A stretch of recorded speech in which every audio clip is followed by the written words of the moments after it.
अस्सलाम वालेकुम नाजरीन, आप देख रहे हैं INN चैनल। मैं हूं शेख अहमद अली। आज की खास बात में हम देखेंगे कई अहम कौमी और बैनुल अक़वामी खबरें।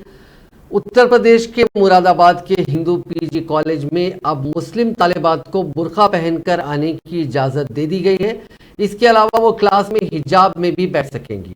कॉलेज इंतजामिया के मुताबिक गेट के अंदर दाखिल होने के बाद बुर्का उतारने के लिए चेंज रूम बनाया गया।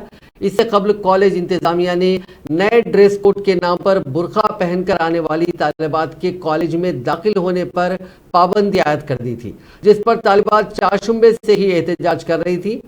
ख्याल रहे कि मुरादाबाद के हिंदू PG कॉलेज में चारशुम्बे के रोज बुर्का पुश तालिबात को दाखिला देने से इनकार करने पर जबरदस्त हंगामा हुआ। बुर्का और हिजाब पहनने पर पाबंदी के बाद दर्जनों मुस्लिम तुलबा यहां धरने पर बैठ गए और कॉलेज इंतजामिया के खिलाफ नारेबाजी शुरू कर दी। इस हंगामे के बाद समाजवादी स्टूडेंट यूनियन के नौजवान लीडर भी इन तालिबात की हिमायत में आ गए, जिसके बाद मामले ने तूल पकड़ लिया। सूरत हाल इस कदर नाजुक थी कि तुलबा यूनियन के कारकुनों और कॉलेज के प्रिंसिपल डॉक्टर सत्यव्रत सिंह रावत के दरमियान गर्मा गर्म बहस भी हुई। इस दौरान तुलबा लीडरों ने चीफ प्रॉक्टर AP सिंह पर गैर मुहज्जिब सलूक और काबिल एतराज तबसरा करने का भी इल्जाम लगाया। हंगामा बढ़ने पर पुलिस को इतला दी गई। जुमेरात यानी 19 जनवरी को सुबह हंगामा आराई के बाद कॉलेज इंतजामिया ने गेट के करीब एक चेंज रूम कायम करके बुर्कापोश तालिबात को दाखिला दे दिया। इसके अलावा तालिबात पर क्लास में हिजाब पहनने पर अब कोई पाबंदी नहीं होगी। इसे तालिबात की जद्दोजहद की जीत करार दिया जा रहा है। इस वाक़े की वजह से मुरादाबाद में काफ़ी हलचल मच गई और मामला तूल पकड़ता जा रहा था। यह हंगामा चारशुम्बे की सुबह उस वक्त शुरू हुआ जब मुरादाबाद से ग्रेजुएशन कर रही तालिबात नाजरीन उज़्मा और हुमा मामूल के मुताबिक बुर्का पहनकर कॉलेज पहुंची और उन्हें कॉलेज के गेट पर रोक दिया गया और बुर्का उतारने को कहा गया। जब इन तालिबात ने ऐसा करने से इनकार किया तो कॉलेज इंतजामिया ने उन्हें कॉलेज में दाखिला देने से रोक दिया। इस पूरे मामले के हल के बाद कॉलेज के प्रिंसिपल ने कहा कि उनका मकसद किसी के मजहब को ठेस पहुंचाना नहीं था। कॉलेज ने नया ड्रेस कोड नाफिज किया जिसका इतलाक 1 जनवरी से हो गया। हम तमाम तालिबात को यूनिफॉर्म में देखना चाहते हैं। कुछ लड़कियां यूनिफॉर्म के ऊपर हिजाब और बुर्का पहन कर आती हैं जिसे वो क्लासरूम में उतारती हैं। अब गेट पर बने चेंज रूम में उतारने को कहा गया। वर्ल्ड रेसलिंग फेडरेशन माफ कीजिएगा women's wrestling federation of India के सदर ब्रिजभूषण शरण सिंह के खिलाफ जारी मुल्क की खवातीन पहलवानों के मोर्चे के बाद जुमेरात को वजारत ने मुतासरा खिलाड़ियों को बातचीत के लिए बुलाया और उनसे करीब 1 घंटे तक बातचीत की। बातचीत से पहलवान मुतमईन नहीं हुए। उनकी मांग पहले WFI के सदर को हटाने की थी, अब वो कुश्ती एसोसिएशन को तहलील करना चाहते हैं। उन्होंने कहा कि मांग पूरी होने तक उनका धरना जारी रहेगा। बता दें कि WFI के सदरनशीन ब्रिजभूषण शरण सिंह और कुछ कोचेस पर ओलंपिक विनर खिलाड़ियों ने जिनसी इस्तेहसाल का इल्जाम लगाया। दिल्ली के जंतर मंतर पर 200 से ज्यादा खिलाड़ी चारशुम्बा यानी 18 जनवरी से मुजाहरा कर रहे हैं। इन इल्जामात के बाद वजारत स्पोर्ट्स ने भी मामले को लेकर फौरी एक्टिव हो गई। चारशुम्बा देर रात उसने एसोसिएशन को नोटिस भेजा और 72 घंटे में जवाब देने को कहा। ऐसा न करने पर कार्रवाई का इंतबाह भी दे डाला।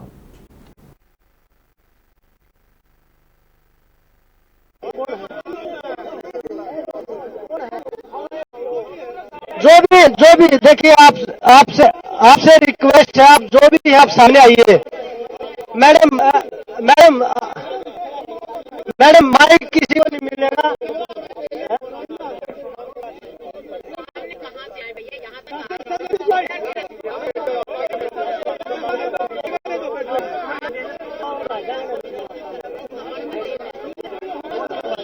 जी मैडम प्लीज आपसे रिक्वेस्ट है मैडम प्लीज आप नीचे आ जाइए। मैडम प्लीज आपसे रिक्वेस्ट है मैडम प्लीज इसको राजनीति मुद्दा ना बनाइए प्लीज। आप नीचे चले जाइए प्लीज मैम नीचे चले जाइए प्लीज। आपसे हाथ जोड़कर रिक्वेस्ट है, आप सामने आ जाइए मैडम प्लीज। आपसे रिक्वेस्ट है, ये खिलाड़ियों का धरना है। ये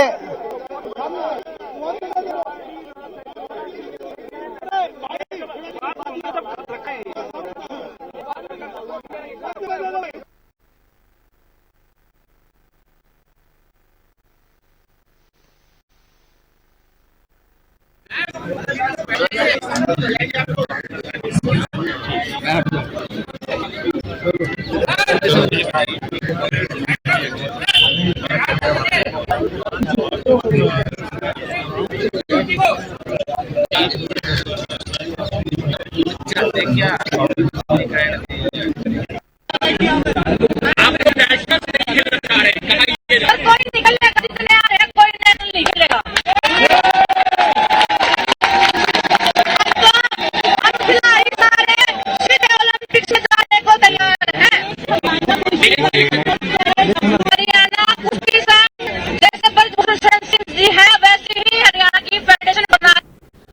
रेसलिंग फेडरेशन ऑफ इंडिया के तनाज़े पर हरियाणा के वज़ीर आला मनोहर लाल खट्टर ने चुप्पी तोड़ी है। उन्होंने कहा कि किसी भी खिलाड़ी के हौसले को टूटने नहीं दिया जाएगा। हरियाणा हुकूमत हर खिलाड़ी के साथ है। सीएम ने कहा कि खिलाड़ियों की हिफाजत को यकीनी बनाना चाहिए। बेटियां और खिलाड़ियां मुल्क और रियासत की इज्जत बढ़ाती है। उन्होंने कहा कि खिलाड़ियों की शिकायत को काफी संजीदगी से सुना गया है।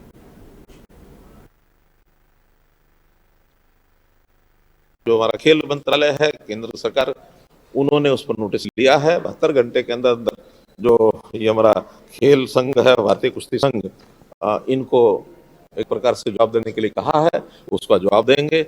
सारी बातें बहुत गंभीरता से ली गई हैं और इन सब विषयों को जैसे भी वो रिपोर्ट करते हैं, और ज़रूर मैं समझता हूँ इसका संज्ञान जो है वो भारत सरकार, खेल विभाग ज़रूर लेगा, क्योंकि ये सब चीज़ें बहुत ही गंभीर हैं और खास करके खिलाड़ियों के लिए उनको जो प्रोत्साहन देने के लिए हम जितने काम करते हैं, ऐसी घटनाओं से कहीं ना कहीं जो उनका मनोबल टूटता है, उसमें बिल्कुल नहीं टूटने देंगे। चीज़ों को गंभीरता से लेंगे। खास करके जो हमारी बेटियां हैं, बहनें हैं, जो महिला खिलाड़ी हैं, उनकी सुरक्षा ये बहुत ज़रूरी है। इसके ऊपर पूरा ध्यान दें। इसमें चूंकि हमारे पास इस प्रकार की कोई पहले शिकायत नहीं आई और ये कल ही जब ये सारा प्रदर्शन करने का विषय आया है तब से ही जानकारी मिली है। कल मेरे जो के लगातार अपने कार्यक्रम थे, कल रात्रि के बाद मैं आया हूँ और अगर हमारी तरफ हमें भी विषय को रेफर किया जाएगा तो हम उसका कोई संज्ञान लेंगे। लेकिन जनरल जो जानकारी मिली है उसमें से खिलाड़ियों की सुरक्षा ये करने का अपने खेल विभाग में इसका जरूर और विचार करके। कांग्रेस जनरल सेक्रेटरी प्रियंका गांधी वाड्रा ने रेसलिंग फेडरेशन ऑफ इंडिया पर पहलवानों की तरफ से लगाए गए इल्जामात की तहकीकात का मुतालबा किया। प्रियंका गांधी ने जुमेरात को ट्वीट किया कि हमारे खिलाड़ी मुल्क की शान है, वो आलमी सतह पर अपनी कारकर्दगी से मुल्क का नाम रोशन करते हैं। रेसलिंग फेडरेशन और उसके सदर पर खिलाड़ियों के संगीन इस्तेहसाल का इल्जाम है। इन खिलाड़ियों की आवाज सुनी जानी चाहिए। दिल्ली के जंतर मंतर पर मशहूर पहलवानों ने रेसलिंग फेडरेशन ऑफ इंडिया के खिलाफ महाज खोला है। WFI सरबराह ब्रिजभूषण शरण सिंह के खिलाफ जिनसी इस्तेहसाल के इल्जाम पर कांग्रेस ने बीजेपी को हदफ तनकीद बनाया। कांग्रेस जनरल सेक्रेटरी जयराम रमेश ने इस ताल्लुक से कहा कि बेटियों पर मजालिम करने वाले बीजेपी कायदीन की फेरिस्त नातमाम है। जयराम रमेश ने इस ताल्लुक से अपने ट्वीट में कहा कि कुलदीप सेनेगर, चिन्मयानंद, बाप बेटे विनोद आर्या, पलकत आर्या और अब ये नया मामला बेटियों पर मजालिम करने वाले बीजेपी कायदीन की फेरिस्त नातमाम है। क्या बेटी बचाओ बेटियों को बीजेपी लीडरों से बचाने की तंबिया थी? वजीर आजम जी जवाब दीजिए। दिल्ली कमीशन बराए खवातीन की चेयरपर्सन स्वाति मालीवाल के साथ जुमेरात को अली सुबह तकरीबन 3:11 पर एक कार के जरिए 10 से 15 मीटर तक घसीटे जाने की सनसनीखेज वारदात पेश आई। एक रिपोर्ट के मुताबिक इल्जाम है कि नशे में धुत एक कार ड्राइवर ने एम्स के गेट नंबर 2 के सामने स्वाति मालीवाल को कार के जरिए 10 से 15 मीटर तक घसीटा। पुलिस मामले में कार्रवाई कर रही है। दिल्ली पुलिस ने बताया कि वाकया एम्स की गेट नंबर 2 के सामने पेश आया। गेट के सामने कार के ड्राइवर ने स्वाति मालीवाल से गाड़ी में बैठने को कहा। मालीवाल ने जब इससे फटकार लगाई तो कार ड्राइवर हरीश चंद्र ने गाड़ी का शीशा ऊपर चढ़ा लिया। इससे मालीवाल का हाथ शीशे में ही फंस गया। इसके बाद ड्राइवर ने उन्हें 10 से 15 मीटर तक घसीट लिया। पुलिस ने कहा कि 47 साल हरीश चंद्र हालत नशा में था और उसे गिरफ्तार कर लिया गया। इसके खिलाफ FIR दर्ज कर ली गई है। मुलजिम का तिब्बी मायना करा लिया गया। वाकया उस वक्त पेश आया जब स्वाति मालीवाल एक फुटपाथ पर अपनी टीम के साथ खड़ी थी। IT यानी इंफॉर्मेशन टेक्नोलॉजी के रूल्स में काफ़ी तरमीमात की गई हैं। इसको लेकर एडिटर्स गिल्ड ऑफ इंडिया ने तशवीश का इजहार किया। IT मिनिस्ट्री ने चारशंबे को एक सजेशन पेश किया था, तजवीज़ पेश की। इससे प्रेस इंफॉर्मेशन ब्यूरो को फेक न्यूज के फैक्ट चेक और सोशल मीडिया को उन्हें हटाने का हुक्म देने का इख्तियार मिल जाएगा। एडिटर्स गिल्ड का कहना है कि फेक न्यूज को हटाने जैसा फैसला अकेले हुकूमत के हाथों में नहीं जाना चाहिए। इससे प्रेस की आज़ादी पर असर पड़ेगा और हुकूमत पर जो मुनासिब तनकीद की जानी चाहिए वो भी दब जाएगी। कांग्रेस ने जुमेरात को इंफॉर्मेशन टेक्नोलॉजी कवानीन में तरमीम की सख्त मजम्मत करते हुए उन्हें सोशल मीडिया में इजहार राय की आज़ादी पर हमला करार दिया और उन तरामीम को फौरी तौर पर वापस लेने का मुतालबा किया। पार्टी हेडक्वार्टर्स में एक प्रेस कॉन्फ्रेंस से खिताब करते हुए कांग्रेस के मीडिया इंचार्ज पवन खेड़ा ने कहा कि हुकूमत ने intermediary guidelines and digital media code of conduct rules 2021 में तरमीम के मुसवदे के लिए मुशावरत की मुद्दत में 25 जनवरी तक की तौसीक करके बड़ी चालाकी से एक दफा को शामिल कर दिया। इस दफा के जरिए ताकत के घमंड की वजह से मोदी हुकूमत सोशल मीडिया को कंट्रोल करने के लिए आमिराना रवैया अपना रही है। सरकार खुद जज, खुद ज्यूरी और खुद ही पर फैसला सुनाएगी। कुछ उदाहरण हैं कि कैसे पीआईबी के फैक्ट चेकिंग यूनिट एफसीयू ने चीन में जो इनकर्जन्स चीन ने की लद्दाख में 2020 में, उसको पहले फेक न्यूज करार कर दी। कुछ वक्त के बाद रक्षा मंत्रालय की वेबसाइट पे वो बात आ गई। राहुल गांधी जी की भारत जोड़ो यात्रा में रेलवे कर्मचारी महासंघ के लोग अपनी बात रख रहे थे कि रेलवे का निजीकरण हो रहा है। राहुल गांधी जी ने ट्वीट करके सवाल पूछा, क्या रेलवे का निजीकरण हो रहा है? फेक न्यूज लिख दिया पीआईबी ने। आप देखिए कैसे इसका मिसयूज होगा। रिपोर्टर्स कलेक्टिव आप लोग जानते हैं, वाकिफ हैं उससे। बच्चों को आधार मैंडेटरी न हो, कंपलसरी न हो, उस पर उन्होंने कोई स्टोरी की, क्योंकि बच्चे बिना मिड डे मील के मर रहे थे, क्योंकि उनको बिना आधार के मिड डे मील नहीं मिल रहा था। उसको फेक न्यूज करार कर दिया। फिर पूछा गया उनसे कि साहब आप ये फेक न्यूज कैसे कह रहे हैं? तो बोले मंत्रालय ने कहा है ये फेक न्यूज है। आप सोचिए, सरकार का एक अंग दूसरे अंग से पूछता है और दूसरा अंग कहता नहीं ये फेक है, सरकार का ये अंग कह देता है ये फेक है, खत्म। उसके बाद नियमों में संशोधन करके बच्चों को आधार की कंपलसरी होने से अलग कर दिया श्रेणी से। लेकिन जिस जर्नलिस्ट ने, जिसने ये स्टोरी की, उसको कह दिया गया कि आप तो फेक न्यूज करते हैं। मैंने आपको 3 उदाहरण दिए। चौथा उदाहरण जोशीमठ का आपके सामने है, जब इसरो को स्पष्ट निर्देश दे दिए कि आप रिपोर्ट सार्वजनिक मत कीजिए। अब ये खतरा आप सब पर मंडरा रहा है। हम आपकी लड़ाई लड़ रहे हैं, अपनी नहीं लड़ रहे। जब कोई मरीज होता है, बीमार होता है, उसको लाइफ सपोर्ट सिस्टम पे डाला जाता है। ये सरकार लोकतंत्र की ऑक्सीजन की नली को काट रही है।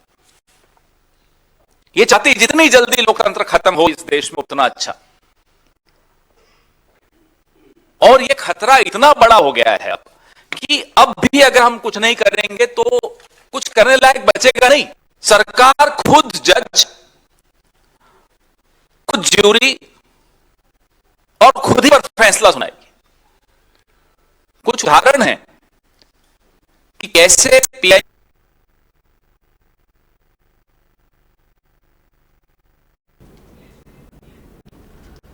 कांग्रेस कायद राहुल गांधी की सदारत में चल रही भारत जोड़ो यात्रा जम्मू कश्मीर पहुंच गई है। जुमेरात की शाम को यात्रा ने जम्मू कश्मीर की सरहद लखनपुर में एंटर किया। भारत जोड़ो यात्रा के पड़ाव वाला कश्मीर आखिरी ये रियासत है। यात्रा 30 जनवरी को श्रीनगर में इख्तिताम को पहुंचेगी। ऐसे में सियासी गलियारों में काफी बातचीत शुरू हो गई कि क्या राहुल गांधी श्रीनगर के लाल चौक पर तिरंगा फहराएंगे। हालांकि कांग्रेस ने लाल चौक पर तिरंगा फहराने का आरएसएस का एजेंडा बताया था। इस यात्रा को लेकर लोगों में काफी जोश देखा जा रहा है। आज जब हरियाणा से जम्मू कश्मीर में जब ये यात्रा दाखिल हुई तो उस वक्त हजारों लोगों ने इसमें शिरकत की।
टेलीविजन पे दिखेगी।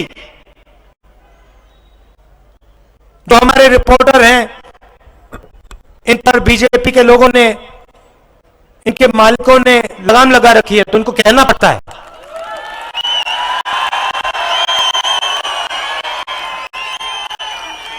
देखो, आपको इनके चेहरे दिख नहीं रहे, मगर ये मुस्कुरा रहे हैं सब।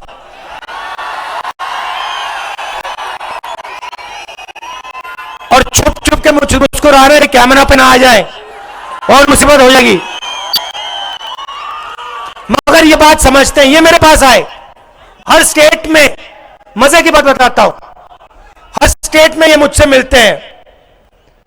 जब हम स्टेट के अंत में आते हैं, जैसे अभी पंजाब में आए, तो ये सब रिपोर्टर आकर हमारे साथ 10-15 कदम चलते हैं। कल पंजाब के रिपोर्टर चले मेरे साथ, कहते हैं राहुल जी, जो आप स्टेट से हमें कहते हो वो बिल्कुल सच है। हमारे दिल में जो है, रिपोर्टर कह रहे हैं, हमारे दिल में जो है, हम उसको टेलीविजन पे नहीं डाल सकते, उसको अखबारों पे नहीं डाल सकते, उसको मैगजीनों पे नहीं डाल सकते। यह आज हिंदुस्तान की सच्चाई है। तो इनको भी दबाया जाता है।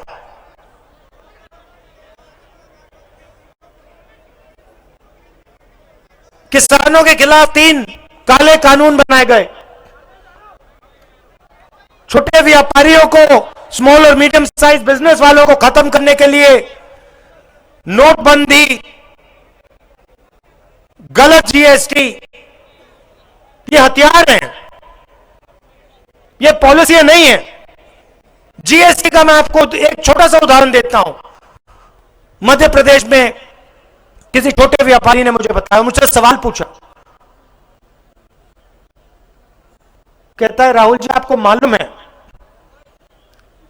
कि अगर हम 25 किलो से कम चीनी, मैदा, दाल बेचते हैं तो हमारे ऊपर जीएसटी लग जाती है, मगर अगर 25 किलो से ज्यादा बेचते हैं तो कोई जीएसटी नहीं लगती। मतलब कांग्रेस के सदर मल्लिकार्जुन खड़गे ने जुमेरात को पंजाब में एक जलसे आम से खिताब करते हुए वज़ीर-ए-आज़म नरेंद्र मोदी को शदीद तनकीद का निशाना बनाया। उन्होंने कहा कि वज़ीर-ए-आज़म मोदी की आंखें मुल्क के किसानों की हालत-ए-ज़ार को देखकर नम नहीं होती, लेकिन अगर कोई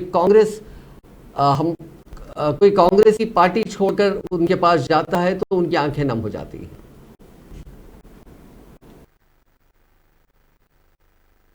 ये तो डराते हैं, डरा धमका के हमारे कई लोगों को वो लेके चले गए हैं।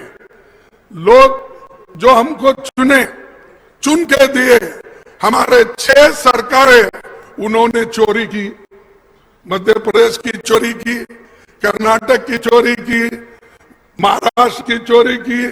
तो मैं क्या कहूं, ये बहुत बड़े मशहूर, मैं क्या कहूं, चोर कहूं, डाकू कहूं, क्या कहूं, क्योंकि जनता चुन के दिए कांग्रेस पार्टी को कि भैया महाराष्ट्र में आपकी हुकूमत होना चाहिए, कर्नाटक में आपकी हुकूमत होना चाहिए, मध्य प्रदेश में आपकी हुकूमत होना चाहिए। और इसके पहले भी जितने भी मेघालय, गोवा, ये सभी हमने जीत के आए थे, लोगों के आशीर्वाद से आए थे। लेकिन उन्होंने तोड़ फोड़ कर लोगों को एक एक करके लेके गए। किसी को पैसे दिए, किसी को लालच दिखाया, किसी को ईडी का, इनकम टैक्स का, सीबीसी का, हर चीज का उनको डरा धमका के अपने तरफ लेकर वो हुकूमत बना रहे हैं। आगे भी यही कर रहे हैं और करने वाले हैं। इसीलिए हमको एक होकर लड़ना है। राहुल जी के तरफ से मैं कह रहा हूं, दुश्मन भी मेरे मुरीद है शायद, दुश्मन भी मेरे मुरीद है शायद, वक्त बेवक्त मेरा नाम लिया करते हैं, वक्त बेवक्त मेरा नाम लिया करते हैं। मेरे गली से गुजरते हैं छुपा के खंजर, मेरे गली से गुजरते हैं छुपा के खंजर, रूबारूब होने पर सलाम किया करते हैं। जम्मू कश्मीर के साबिक वज़ीर आला उमर अब्दुल्ला ने राहुल गांधी को तजवीज़ दी है कि वो अपनी भारत जोड़ो यात्रा में जिन लोगों को मदऊ किया जा रहा है उनकी फहरिस्त पर नजरसानी करें और काफ़ी एहतियात से काम लें। दरअसल कठुआ के अस्मत रेजी मामले के कुछ मुलजिमीन को भी इस भारत जोड़ो यात्रा में शामिल होने की दावत दी गई थी। इस पूरे मामले को लेकर एक बड़ा सियासी तनाज़ा खड़ा हो चुका है।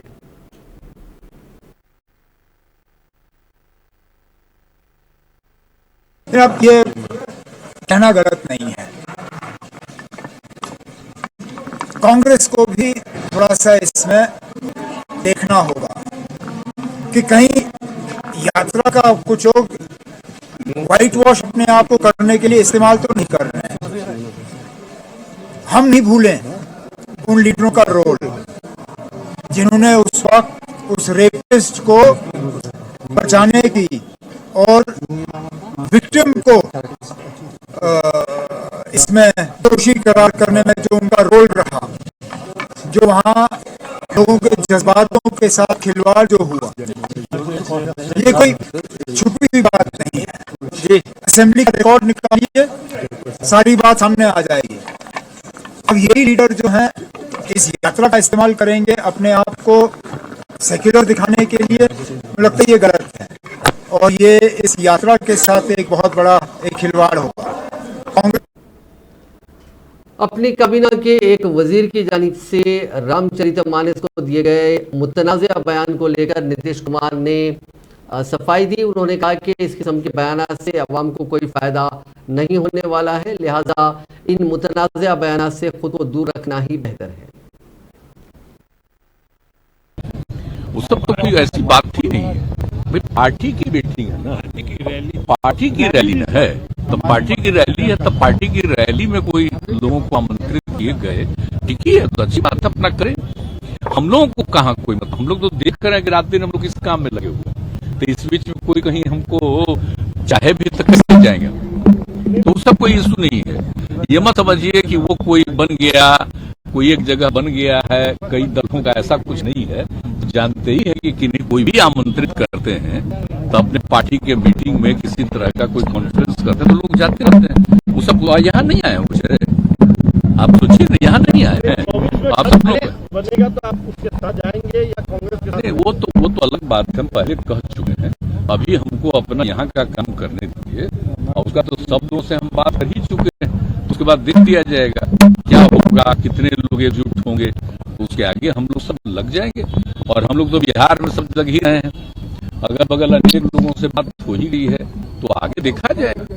अभी तो आप जानते हैं हम लोग का ये कार्यक्रम है, फिर हम लोगों का जानते ही है कि यहाँ पर यह विधानसभा का विधान परिषद सत्र है, वो हो जाएगा, उसका तो हम लोग फ्री हो जाएंगे। आगे जो भी देश द्वारा की भी चर्चा है कि आप देश में दौरा करेंगे, अब चर्चा करते नहीं है, करेंगे जहाँ कहिएगा वहीं चले जाएंगे। बगल में कोई हमको कहेगा कि यहाँ भी आप पहुंचाएंगे।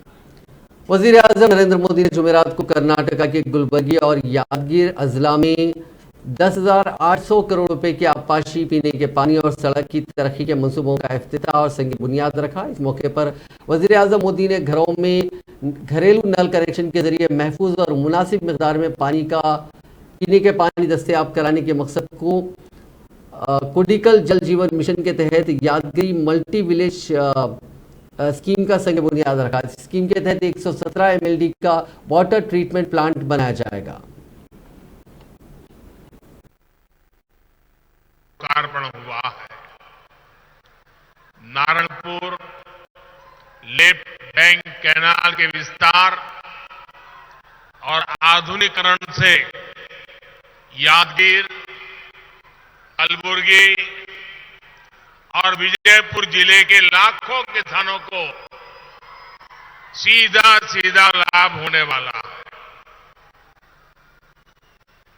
Yadgir village multi water supply scheme से भी जिले के लाखों परिवारों को पीने का साफ पानी मिलने वाला है। सूरत चेन्नई इकोनॉमिक कॉरिडोर का जो हिस्सा कर्नाटका में पड़ता है, उस पर भी आज काम शुरू हुआ है। इससे यादगीर, रायचूर और कलबुर्गी सहित इस पूरे क्षेत्र में ईज ऑफ लिविंग भी बढ़ेगी और यहां उद्यमों को, रोजगारों को भी बहुत बल मिलने वाला है। विकास के इन सभी प्रोजेक्ट्स के लिए यादगीर के, कर्नाटका के सभी लोगों को बहुत बहुत बधाई। मैं बोम्मई जी की और उनकी पूरी टीम को भी बहुत बहुत बधाई देता हूं। जिस प्रकार उत्तर कर्नाटका के विकास के लिए वजीर-ए-आज़म नरेंद्र मोदी जुमेरात की रोज मुंबई पहुंचे। वहां उन्होंने 38,800 करोड़ रुपए से जायद की मुख्तलिफ स्कीमात का इफ्तिताह अंजाम दिया या उनका संग बुनियाद रखा। पीएम मोदी ने मुंबई मेट्रो लाइन 2A और 7 का भी इफ्तिताह अंजाम दिया। इसमें अंधेरी के दहीसर तक फैला 35 किलोमीटर लंबा एलिवेटेड कॉरिडोर भी शामिल है।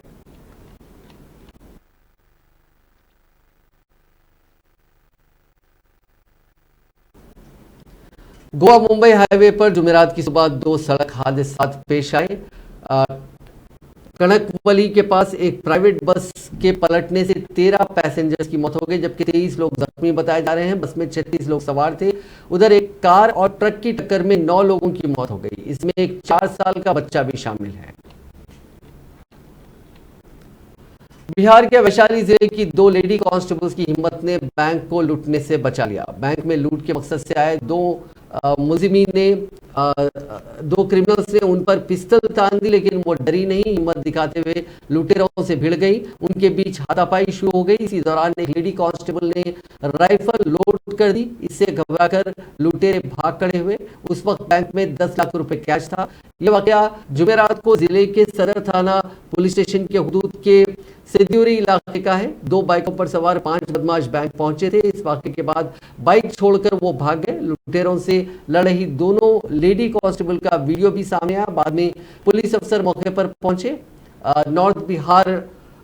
उत्तर बिहार ग्रामीण बैंक की सिक्योरिटी में जूही कुमारी और शांति कुमारी तैनात थी। 5 बदमाश जब बैंक लूटने पहुंचे तो इन दोनों खवातीन ने उनका डटकर मुकाबला किया। इनकी इस हिम्मत की हर तरफ सराहना की जा रही है। उत्तराखंड के जोशीमठ में इमारतों और अराजी पर शगाफ का दायरा बढ़ता जा रहा है। इससे गैर महफूज इमारतों की तादाद में भी लगातार इजाफा हो रहा है। महकमे तामीरात अमल के गेस्ट हाउस में भी शगाफ बढ़ता जा रहा है और इमारत एक तरफ झुकने लगी है, जिसके बाद इसे गैर महफूज करार दिया गया था। बाद इसे तोड़ने का हुक्म भी सादर कर दिया गया। जोशीमठ के जेपी कॉलोनी की 15 इमारतों के साथ साथ इस इमारत को भी मुनहदिम किया जा रहा है। चारशुम्बे के रोज इंतजामिया की तरफ से गेस्ट हाउस को तोड़े जाने का हुक्म जारी किया गया था। वाज़ेह है कि जोशीमठ के इस हादसे के शिकार कई घर और होटल हुए। शिगाफ पड़ने के बाद उन्हें तोड़ने का हुक्म जारी किया गया था। नाज़रीन, आज की खास बात में बस इतना ही। आपसे कल मुलाकात होगी नई खबरों के साथ। आप देखते रहिए INN चैनल।